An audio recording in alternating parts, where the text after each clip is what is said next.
शून्यकाल समाप्त। नियम 377 के अधीन मामलों को सभा पटल पर रखने हेतु माननीय सदस्यगण, नियम 377 के अधीन मामलों को सभा पटल पर रखा जाएगा। जिन सदस्यों को नियम 377 के अधीन मामलों को आज उठाने की अनुमति दी गई है और जो उन्हें सभा पटल पर रखने के इच्छुक हैं, वे 20 मिनट के भीतर मामले को पीठ व्यक्तिगत रूप से सभा पटल पर भेजें। केवल उन्हीं मामलों को सभा पटल पर रखा माना जाएगा जिनके लिए मामले का पाठ निर्धारित समय के भीतर सभा पटल पर प्राप्त हो गया हो। शेष को व्यक्तप्त माना जाएगा। बजट पर चर्चा। माननीय श्री चरण सिंह चन्नी जी।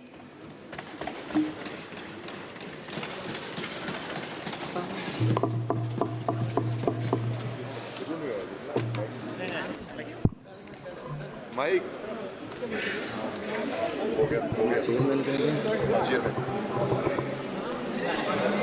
देश सेवा बर मोहे हैं, शुभ कर्मन ते कब हूँ ना डरूं और सो जब जाए लरूं, निश्चय कर अपनी जीत करूं। माननीय चेयरमैन, मुझे लगता है कि जो ये सरकार वाले हैं 10 साल राज करके एग्जॉस्ट हो गए और अब इनके पास कोई आइडिया नहीं बचा है और कोई सिंसियरिटी भी नहीं है। कितनी महत्वपूर्ण चर्चा देश के बजट पे हो रही है और जब से चर्चा शुरू हुई है मैं देख रहा हूँ ना प्रधानमंत्री जी, ना होम मिनिस्टर, ना फाइनेंस मिनिस्टर। आप उस तरफ देखो, उस तरफ देखो, वो खाली कुर्सियों को देखो, ये खाली कुर्सियों को देखो। मंत्री जी बैठे हुए चिराग पासवान, ये खाली कुर्सियों को देखो। मंत्री बैठे हुए हैं, ये उनका इंतजार कर रही है कि कहाँ है हमारा फाइनेंस मिनिस्टर। ये सिंसियरिटी है इनकी मैडम।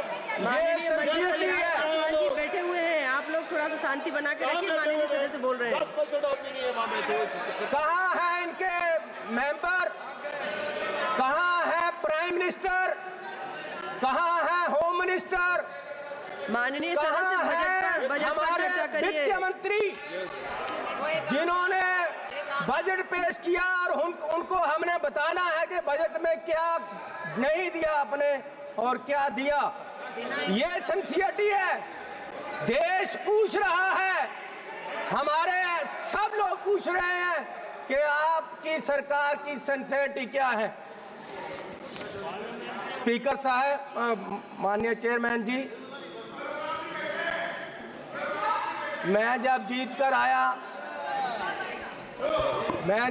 कर आया सबसे पहले मैंने माननीय श्री अंबेडकर साहब की मूर्ति पे नमन करना चाहा।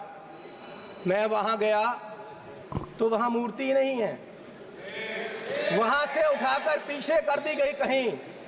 लेकिन ये लोग समझ लें कि ये मूर्ति पीछे कर सकते हैं अंबेडकर साहब की, उनकी सोच पीछे नहीं कर सकते। ये उनकी सोच को मार नहीं सकते और उनको इस संविधान जो उन्होंने दिया है उसको बदल नहीं सकते। लोगों ने बता दिया इनको कि आप संविधान नहीं बदल सकते, पूरी मेजॉरिटी नहीं दी इसीलिए इनको। और इसलिए मैं ऐसा चाहूं राज में जहां मिले सभी को अन्न, छोट बड़ो सब सम बसें, रविदास रहे प्रसन्न। माननीय चेयरमैन जी, 22 तारीख को बजट पेश हुआ। मुझे बड़ी खुशी थी कि बजट में जा रहे हैं। पहली बार आया हूं सदन में। जलंधर के लोगों का धन्यवाद है जिन्होंने मुझे यहाँ खड़ा किया ले आकर, उन वोटरों का धन्यवाद है। मैं नए कपड़े डालकर आया कि बहुत कुछ मिलेगा आज देश में देखने को, बताने को। पंजाब में जाकर मैं और सारे एमपी हमारे प्रेस कॉन्फ्रेंस करेंगे कि देखो क्या क्या मिला। नए कपड़े मेले जैसे आया मैं। लेकिन यहाँ आकर खोदा पहाड़, लिकड़ा चूहा भी नहीं, कुछ नहीं मिला हमें। पूरा मतरई माँ वाला सलूक किया गया हमारे साथ। फेयर डिस्ट्रीब्यूशन ऑफ फंड्स नहीं हुआ। ये सरकार हर नागरिक को बराबर नहीं देख रही है। चश्मा राजनीति वाला लगाया हुआ है, राजनीतिक चश्मे से देखा गया है। अपनी सरकार बचाने का फिक्र है, कुर्सी को पकड़े हुए हैं, और ये बजट देश बचाने वाला नहीं है, सिर्फ अपनी सरकार बचाने वाला है। पंजाब में जो बाढ़ आई इनको दिखी नहीं। गरीब लोग जो मनरेगा में काम करते हैं, जिनको कांग्रेस की सरकार, मनमोहन सिंह जी सरकार ने गारंटी दी थी 100 दिन की, ये 100 से 101 भी नहीं कर सके, 200 नहीं कर सके। ये उनकी 400 दिहाड़ी, उनका जो वेज है वो बढ़ा नहीं सके। गरीब की कोई सुनवाई नहीं। इस बजट में पंजाब के लिए कुछ नहीं दिया गया। जलंधर इंडस्ट्री पंजाब की डूब रही है। जलंधर में लेदर इंडस्ट्री है, जलंधर में स्पोर्ट्स इंडस्ट्री है, वो डूब रही है। कुछ उसके लिए नहीं किया। हेल्थ के लिए कोई हॉस्पिटल नहीं दिया। स्मार्ट सिटी जलंधर डिक्लेयर किया हुआ है, वहाँ पानी गंदा आ रहा है, सड़कें खराब हैं, रेलवेज अंडरब्रिज की बात नहीं की। नशा, अभी राजा बड़िंग जी ने बोला नशा इतना फैल गया पंजाब में, लेकिन सुनवाई कोई नहीं।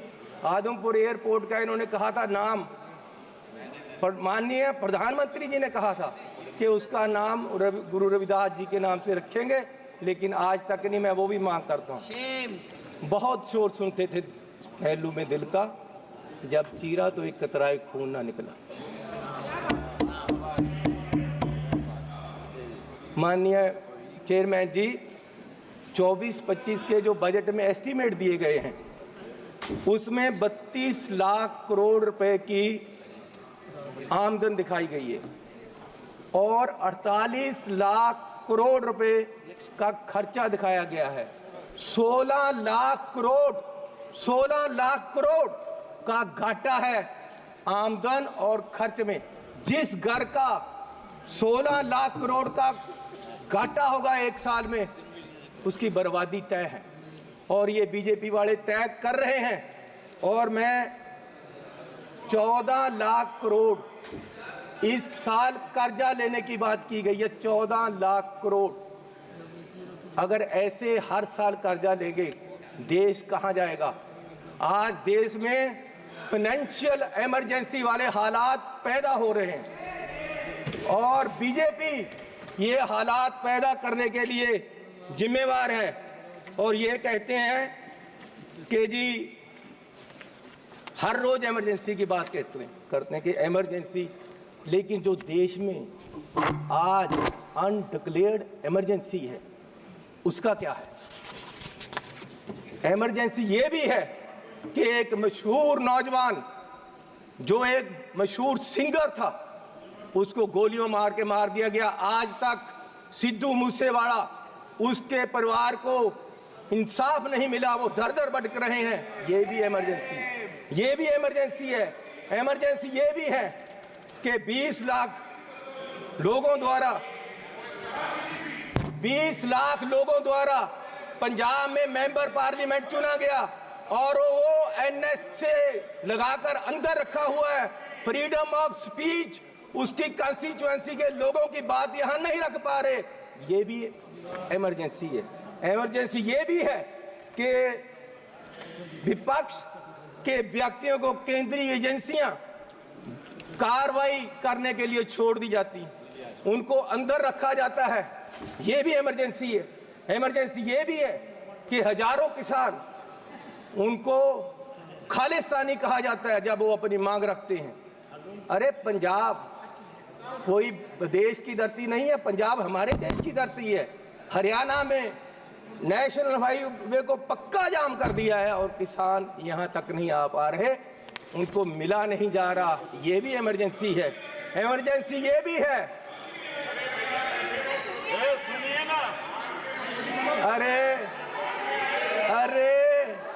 अरे फीलिंग ले लो। गद्दारी का मूल्य मिला है आपको, इसकी फीलिंग ले लो। अच्छा लग रहा है। इमरजेंसी ये भी है कि देश का एक राज्य मणिपुर पिछले 1.5 साल से जल रहा है और उसको अपने हाल पे छोड़ दिया गया है। इमरजेंसी ये भी है, इमरजेंसी ये भी है कि हाथरस यूपी में एक दलित लड़की को आधी रात में जबरन अंतिम संस्कार किया गया। इमरजेंसी ये भी है कि मध्य प्रदेश में दलित व्यक्ति को के सिर पर मुंह पर पेशाब कर दिया गया। इमरजेंसी ये भी है, इमरजेंसी ये भी है कि अपनी इज्जत के लिए धरना दे रही महिलाओं पहलवानों को प्रदर्शन में प्रोपोगंडा बताया गया। इमरजेंसी ये भी है, इमरजेंसी ये भी है कि कोई पत्रकार सवाल करे तो उसको जेल में डाल दिया जाता है। इमरजेंसी ये भी है, इमरजेंसी ये भी है कि अपनी शिक्षा के लिए उतरे छात्रों को देश द्रोही बताया गया। इमरजेंसी ये भी है। किस इमरजेंसी की बात कर रहे हैं? सुन लो भैया, सुन लो, सुन लो। माननीय चेयरमैन जी, मैं पंजाब के एक गरीब परिवार से आता हूँ।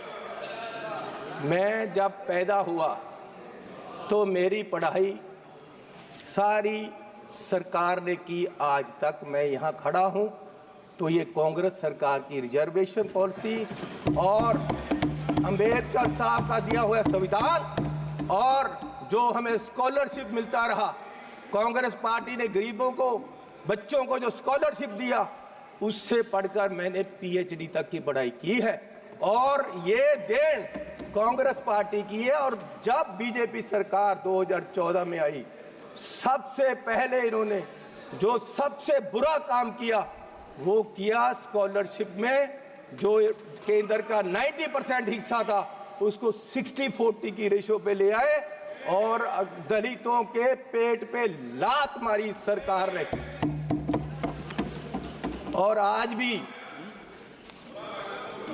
फर्स्ट क्लास से लेकर 8th क्लास तक के स्कॉलरशिप जो गरीब लोगों के बच्चों को मिलते थे वो बंद कर दिए गए हैं इस सरकार द्वारा। ये दलितों के पेट पर लात मार रहे हैं। और मिनॉरिटी के भी फर्स्ट क्लास से 8th क्लास तक के स्कॉलरशिप इस सरकार के द्वारा बंद कर दिए गए। जब ये सरकार बनी 2014 में तो प्रधानमंत्री जी ने 2 मापदंड देश के सामने देश की इकोनॉमी को देखने के लिए रखे। एक रखा डॉलर की कीमत, दूसरा रखा पेट्रोल और डीजल की कीमत। और मैं आपको माननीय चेयरमैन जी ये बताना चाहता हूं कि पिछले 10 साल में डॉलर की कीमत 25 रुपये बढ़ गई है 10 साल में। और हमारे माननीय प्रधानमंत्री मनमोहन सिंह जी और कांग्रेस की सरकार में ये सिर्फ 13 रुपये बढ़ी थी, डबल बढ़ी है इस सरकार में।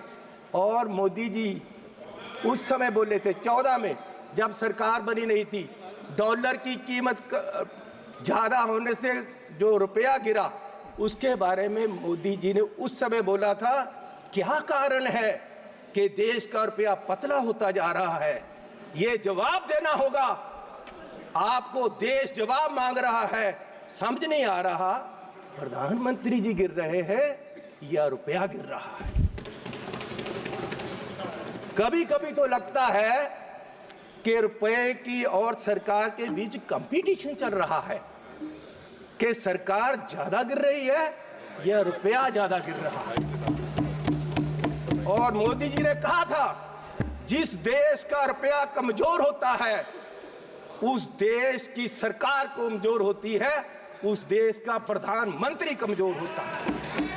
मैं आज कहता हूं कि आज देश का रुपया कमजोर हो रहा है, आज देश की इकोनॉमी डूब रही है। क्या देश का रुपया कमजोर हो रहा है या प्रधानमंत्री जी कमजोर हो गए हैं या देश की सरकार कमजोर हो रही है? दूसरा, पेट्रोल की कीमतें इन्होंने कहा, प्रधानमंत्री जी ने 2014 में कि पेट्रोल की कीमतें बढ़ रही हैं और मनमोहन सिंह जी को कोई फर्क नहीं पड़ रहा, देश डूब रहा है। तो पिछले 10 सालों में पेट्रोल की कीमतें 23 रुपये बढ़ गई हैं। पिछले 10 सालों में पेट्रोल की कीमत, डीजल की कीमतें 35 रुपये बढ़ गई हैं, जबकि पिछले जो मनमोहन सिंह का समय था उससे क्रूड ऑयल की कीमत $20 प्रति बैरल कम हो गई है। तो मैं पूछना चाहता हूं कि ये पेट्रोल बढ़ रहा है या आपकी कंपनियों की, आपके आमदनियों की आमदन बढ़ रही है? क्या बढ़ा रहे हो? किसको दे रहे हो देश का पैसा? कहां जा रहा है पैसा? गरीब लूटा जा रहा है। माननीय चेयरमैन जी, आप गाड़ी फुल कराने जाओ, 50 लीटर तेल डलवाओ, 2000 रुपया सरकार को चला जाता है। 4 रुपये प्रति किलोमीटर हर व्यक्ति देश का गरीब सरकार को देता है चलने का। 1 किलोमीटर चलो 4 रुपये सरकार को गए, और सरकार 14 लाख करोड़ के घाटे में बैठी है, और फिर ये कहते हैं जी बजट में बहुत कुछ मिला। मैं एक एयरपोर्ट पे गया माननीय चेयरमैन जी, तो मुझे एक आदमी आया, उसने गुलदस्ता दिया, मेरा स्वागत किया, अभिनंदन है आपका। मैंने कहा भैया आप कौन हो, मेरा अभिनंदन क्यों कर रहे? बोले जी हम अडानी जी की तरफ से आपका स्वागत कर रहे। मैंने कहा भैया आप मेरा स्वागत क्यों कर रहे हो? बोले जी अब ये एयरपोर्ट हमारा है, अब हमें इसके मालिक है, 50 साल के लिए हमने ले लिया है। तो मैंने कहा यार चलो ठीक है, आपने ले लिया, आपका धन्यवाद। मैं जहाज में चला गया, जहाज में गया, वहां फिर मुझे बुक्के मिला। वो कहते जी आपका स्वागत है, हम कंपनी की तरफ से कर रहे। मैंने कहा यार इंडियन एयरलाइन का जहाज है, आप क्या कर रहे हो, आप कौन हो? बोले जी ये जहाज अब हमारी कंपनी का है, ये मोदी जी ने हमें बेच दिया है। तो मैं पूछना चाहता हूं कि क्या क्या बेचोगे, कितना बेचोगे देश को? मैं 7 एयरपोर्ट पे गया, जिनमें लखनऊ, अहमदाबाद, मैंगलोर, जयपुर, गुवाहाटी, त्रिवेंद्रम, मुंबई, ये 7 के 7 एयरपोर्ट अडानी जी की है। 50 साल के लिए उनको दे दिए गए हैं। उनका जो पुत्र है उसकी शादी में गिफ्ट कर दिए गए हैं, और हजारों करोड़ रुपए शादी पे लगा। मेरे लड़के की शादी गुरुद्वारा में हुई। सुनो सुनो सुनो माननीय चेयरमैन जी, मेरे लड़के की शादी गुरुद्वारे में हुई। आज तक पुलिस पूछ रही है कि लंगर में क्या क्या पका था, दाल कितनी लगी थी, और जो लंगर बनाने वाला उसको कितने पैसे दिए गए। आज तक 2 साल से पुलिस पूछ रही है मुझे, और इस शादी में हजारों करोड़ रुपया लगा है, और प्रधान जी बुके लेकर जा रहे हैं, प्रधानमंत्री जी, और उनका स्वागत कर रहे हैं। गरीब को लूटा जा रहा है, गरीब के पास खाने के लिए पैसा नहीं है, और प्रधानमंत्री जी वहां बुके लेकर हजारों करोड़ की शादी में जा रहे। कोई बात नहीं, क्या क्या बेचोगे? सारे एयरपोर्ट, जहाज बेच दिए। आप देश की संपत्ति के कस्टोडियन हो, मालिक नहीं हो। आप इसको बेचने की गलती मत करो, देश बर्बाद करने की मत करो। आप अपने आप को स्टेट्समैन बोलते हो, आप अपने आप को देश के बहुत बड़े खैर ख्वाह बोलते हो, और देश को बेच रहे हो। गरीब आदमी कहां जाएगा एक दिन? प्रधान सेवक जो हार समझकर पहना था गला अपना सजाने को, वो नाग बनकर बैठे हैं गला काट खाने को। माननीय चेयरमैन जी, ईस्ट इंडिया कंपनी आई, उन्होंने पहले व्यापार पे कब्जा किया, ईस्ट इंडिया कंपनी ने, और व्यापार के माध्यम से देश की सतह पे कब्जा कर लिया। इनमें और अंग्रेजों में कोई फर्क नहीं, सिर्फ कलर का फर्क है।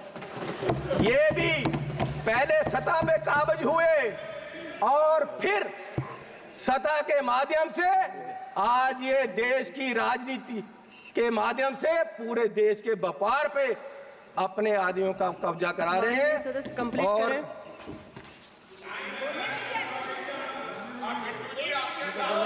मैं बस एक बात करके बोलिए बोलिए माननीय चेयरमैन जी, कोई बात नहीं, बैठ जाओ जी, बैठ जाओ जी, बैठ जाओ। बिट्टू जी, आपके पिताजी शहीद हुए थे, माननीय सदस्य लेकिन जी, मैं आप अपनी आपको कह बात दूं वो उस कंप्लीट दिन करिए। नहीं मरे थे, वो उस दिन मरे जिस दिन आपने कांग्रेस को छोड़ा।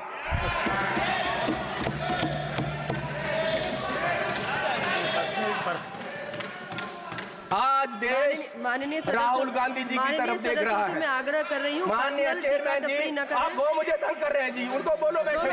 इनको बुलाइए।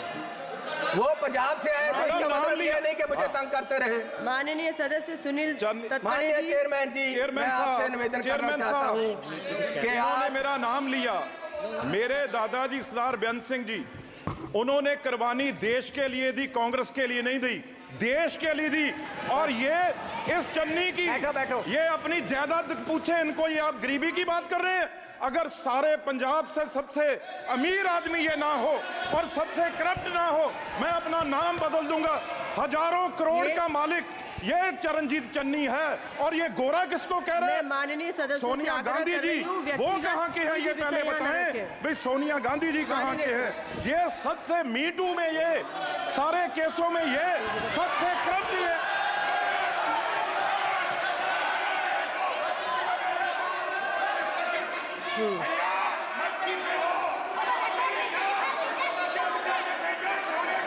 स्वागत करोगे? माननीय सदस्य अपनी बात कंप्लीट करें।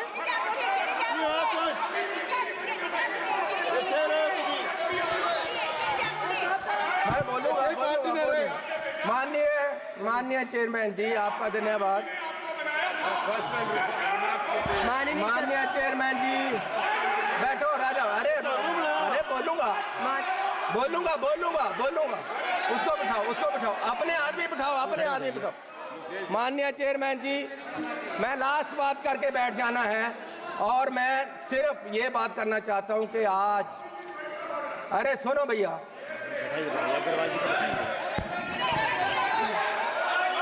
मैं बैठ जाओ सर, बैठ जाओ। माननीय सदस्य से आग्रह कर रही हूँ। बोलूंगा। माननीय chairman ji, madam, what is going on? Madam, ये क्या हो रहा है? उनको बोलने को देते। मैं माननीय सदस्य से आग्रह कर रही हूँ, आप सब अपने अपने स्थान पर बैठे। मैडम 2 बजे तक उठाइए, 2 बजे तक। सभा की कार्यवाही 2 बजे तक स्थगित की जाती है।